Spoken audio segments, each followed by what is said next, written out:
Bienvenidos a nuestro video Modelos de Causalidad. Estudiantes Andrea Marcela Bolaños, Aura Guerrero Escobar, Marcela Hualpa Benavides. Empezaremos con la definición de causalidad. El concepto de causalidad existe desde la vida común, pues es parte de la mente humana buscar relación entre las cosas y particularmente entre las acciones y sus consecuencias, como un modo de entender el mundo y adaptarse a él. En medicina, uno de los objetos centrales de estudio es la identificación de factores o agentes que causan las enfermedades, con el propósito de establecer los tratamientos y sobre todo para aplicar las medidas preventivas. Se define causalidad como la relación etiológica entre una exposición, por ejemplo, cuando se toma un medicamento y ya cuando aparece el efecto secundario. Los efectos secundarios pueden ser enfermedad, muerte, complicación, curación, protección cuando hablamos de vacunas y un resultado. Las causas o factores que influyen en el proceso de salud de enfermedad de la población requieren siempre una investigación adecuada para prevenir la aparición de efectos no deseados y controlar su difusión. Los factores causales de enfermedad pueden ser biológicos, como la edad, el sexo, la raza, el peso, la talla. Factores psicológicos, como la autoestima, el patrón de conducta, el estilo de vida. Factores relacionados con el medio ambiente, social y cultural, como el calentamiento global, la contaminación, cambios demográficos. También factores económicos como el nivel socioeconómico, el nivel educativo, si es profesional, la pobreza, etc. Otro factor es el ámbito laboral, pues, el empleo, la pérdida del empleo, el acceso a la seguridad social, la atención laboral, factores políticos como las guerras, las invasiones, la deuda externa, factores relacionados con el medio ambiente, causas físicas, causas químicas, presencia de vectores, también los servicios de salud, el acceso a esta salud, programas de control y erradicación de enfermedades, vigilancia epidemiológica, etc. Miremos algunas posiciones filosóficas respecto a la causalidad. Para Tales de Mileto ordenó el saber, elevándolo al nivel científico y buscando las causas más profundas de las cosas. Él dividió estas en causas inmediatas y esenciales o últimas, con lo que se adentra al terreno de la filosofía. Para Aristóteles existen 4 tipos de causas. Una causa material, que es el sujeto u objeto en el que ocurren las cosas. Una causa eficiente, que es el proceso en desarrollo, y una causa formal y una causa final. Para David Hume, la causalidad es la forma en que se expresan las leyes científicas, estas basadas en generación de la experiencia y con capacidad predictiva. Kant dice que la causalidad es a priori que se necesita para el conocimiento racional, en tanto que todo lo que ocurre supone algo previo, y señala todo cambio tiene que tener una causa. ¿Por qué la búsqueda de las causas? La búsqueda de la causa tiene al menos 2 justificaciones. Si entendemos la causa, podemos generar cambios. Podríamos definir la relación causal entre una exposición y el efecto en términos del cambio que sufre el último cuando se modifica el primero.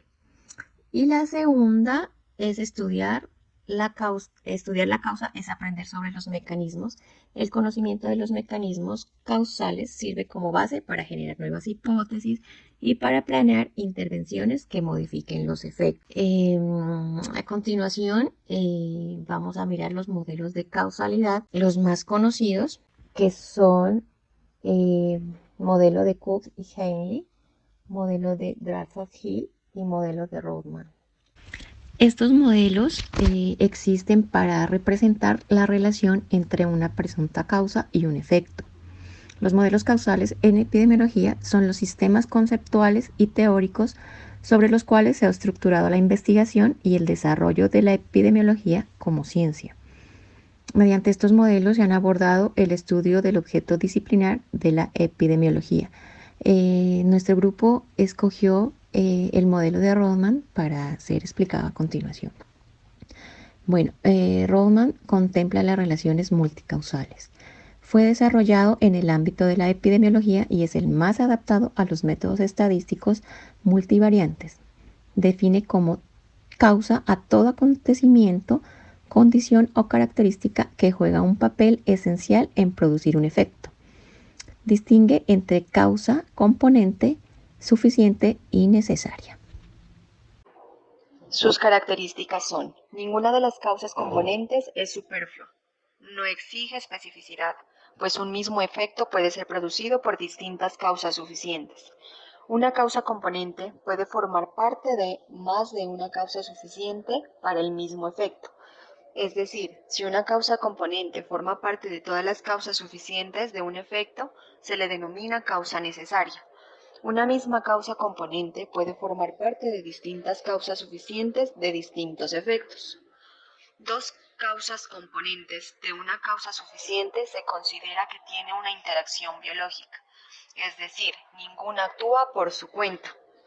El grado de interacción puede depender de otras causas componentes. Modelos de causas suficientes para desarrollar la enfermedad. Rodman propone que las causas de la enfermedad es debida a la actuación de múltiples factores. Este modelo se centra en la clasificación de las causas como necesaria y suficiente. Formas de interacción entre causas necesarias y causas suficientes. Vamos a explicar qué es la causa necesaria. En la causa necesaria siempre está presente en el modelo causal para que se dé el efecto. Es decir, si el factor que es la causa está ausente, el efecto que es la enfermedad no puede ocurrir. Causa suficiente. Única presencia en el modelo es suficiente para que la enfermedad se presente. Es decir, si el factor que es la causa está presente, el efecto siempre ocurre, siendo así que la enfermedad siempre va a ocurrir. Causa necesaria y suficiente. Cuando está la causa directa, se evidencia que no hay más relaciones implícitas. Es decir, las relaciones causa-efecto pueden ser relación o asociación causal directa, donde el factor ejerce su efecto en ausencia de otros factores y variables intermediarias. En este caso se habla de una relación necesaria y suficiente. Las causas componentes aparecen y comienzan a perder valor absoluto y adquieren un valor relativo dentro del modelo. Cada una tiene una responsabilidad dentro del componente común. Así, en el caso de la necesaria pero no suficiente, no basta por sí sola la causa para desarrollar la enfermedad. Es necesario que exista un factor A más un factor B más un factor C para producir la enfermedad, como sucede en el caso del COVID-19. El virus en el ambiente no es suficiente para desarrollar la enfermedad. Es necesario que una persona que esté contagiada produzca secreciones con virus. Estas secreciones entran en contacto con personas sanas con quien hay compatibilidad con el huésped y así se produce la enfermedad, que vendría a ser en este caso el COVID-19. En el caso de la suficiente pero no necesaria, el efecto se puede presentar con mayor frecuencia en una presencia de una u otra causa, lo que vendría a generar potencialidad de la enfermedad. Es decir, un factor A, un factor B o un factor C puede producir la enfermedad, como sucede en el caso de que una persona esté expuesta por mucho tiempo al benceno o a radiaciones ionizantes. Esto puede producir lo que se llama como leucemia. Por último, en el caso de las ni necesarias ni suficientes, hay diferentes mecanismos causales que pueden presentarse independientemente y generar la enfermedad. Entonces puede haber un factor A más un factor B y generar la enfermedad, o un factor C y un factor D y generar la enfermedad, como sucede en el caso del infarto de miocardio. La combinación de los factores que vamos a mencionar a continuación pueden producir esta enfermedad. Entonces, los factores son hábitos nutricionales, predisposición genética, comorbilidad, situaciones emocionales y tabaquismo. La combinación de estas o de estos factores puede producir el infarto de miocardio. Entonces puede haber una combinación de que haya una generación, por ejemplo, de hábitos nutricionales inadecuados y el tabaquismo. Esto puede generar infarto de miocardio. O que se presenten unas situaciones emocionales y la predisposición genética vendría a generar infarto de miocardio. Eso es todo. Esperamos que este video sea de interés para todos ustedes. Muchísimas gracias.